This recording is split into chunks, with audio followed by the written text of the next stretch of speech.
हाँ तो भैया एक बार फिर स्वागत है हमारे HP मोटिवेशन YouTube चैनल में। तो दोस्तों आज हम इस वीडियो में जानेंगे कि मखाना कैसे बनता है। मखाना बनने की पूरी जानकारी, मखाने की खेती से लेकर मखाना तैयार होने तक पूरी प्रोसेस को दिखाने वाले हैं। तो चलिए वीडियो की शुरुआत करते हैं। आपको बता दें कि मखाने की खेती किसी खेत या जमीन पर नहीं की जाती है, बल्कि तालाब में की जाती है। मखाने की बुआई अक्टूबर-नवंबर के महीने में तालाब या अन्य जलकुंभी में की जाती है। पहले इन्हें साफ किया जाता है और फिर दिसंबर से जनवरी महीने तक कुछ इस तरह तालाब में मखाना की बीज की बुवाई की जाती है। ये बीज जिस प्रकार का दिखता है वह काला और भूरे रंग का होता है। मक्का की बुआई के कुछ दिन बीत जाने के बाद जनवरी से फरवरी माह के बीच इसमें छोटे छोटे बड़े मक्का निकलने लगते हैं और अप्रैल से मई महीने तक पूरा तालाब इन गोलाकार और कांटेदार पत्तों से भर जाता है और इसके जरिए मक्का की फसल काफी लंबी और रेशेदार है, जो तालाब में नीचे तलही पर चले जाते हैं। उसके बाद अप्रैल महीने के अंत में इसके छोटे छोटे फूल भी आना शुरू हो जाते हैं और मई महीने के पहले सप्ताह में यह फूल काफी संख्या में आने लगते हैं। ये फूल बैंगनी रंग का होता है, जो कि काफी खूबसूरत दिखता है।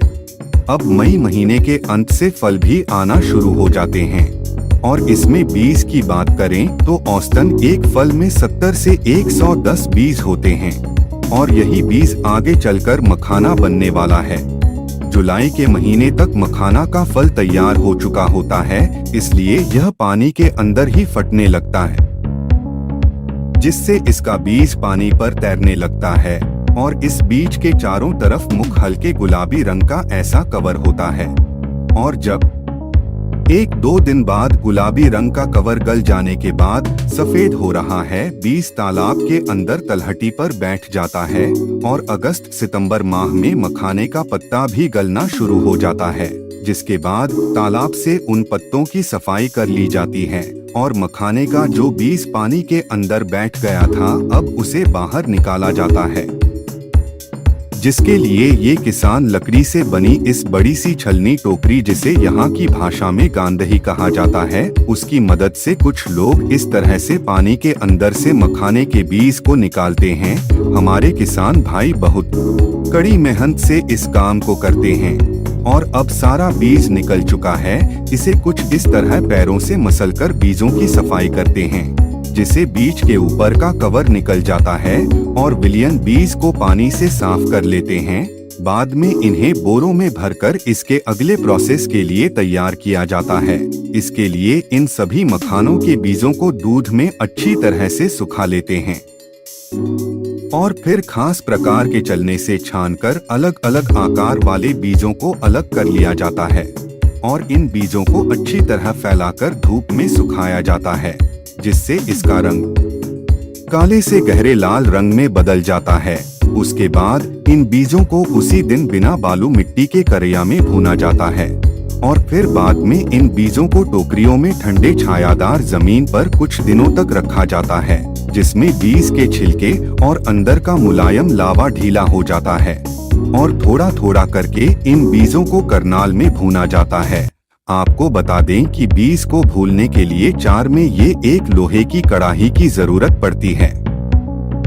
घूमते समय लोहे की कढ़ाई से बीज के द्वारा फच फच की आवाज आने पर इन बीज को कढ़ाई से निकालकर लकड़ी के पीछे रखकर लकड़ी से मारकर फोड़ा जाता है, जिससे छींका टूटकर अलग हो जाता है और काफी गर्म होने के कारण बीज लावा के रूप में फूटकर बाहर जाता है और यही लावा मखाना बन जाता है। मखाने की पॉलिसी और इसी अच्छी तरीके से छिलका अलग करने के लिए इस मखाने के लाभों को इस मशीन में डाला जाता है, जिससे निकलने के बाद एकदम दूधिया सफेद मखाना तैयार हो जाता है और फिर इन सभी को पैकेट में भरकर पैक कर देते हैं। तो ऐसे मखाना तैयार हो जाता है। दोस्तों हमें इतनी जानकारी इकट्ठा करने में काफी मेहनत लगी है। आशा करता हूँ आप वीडियो को लाइक जरूर करेंगे और अगली वीडियो आपको किस टॉपिक पर चाहिए हमें कमेंट में जरूर बताएं, हम उस पर वीडियो अवश्य बनाएंगे। और आगे ऐसे ही जानकारी से बड़ी वीडियो को देखते रहने के लिए हमारे HP मोटिवेशन यूट्यूब चैनल को सब्सक्राइब जरूर करें। अब आपके स्क्रीन पर 2 वीडियो दिख रही होगी, दोनों वीडियो बहुत अच्छी है। वीडियो पर क्लिक करके उनको जरूर देख ले। धन्यवाद।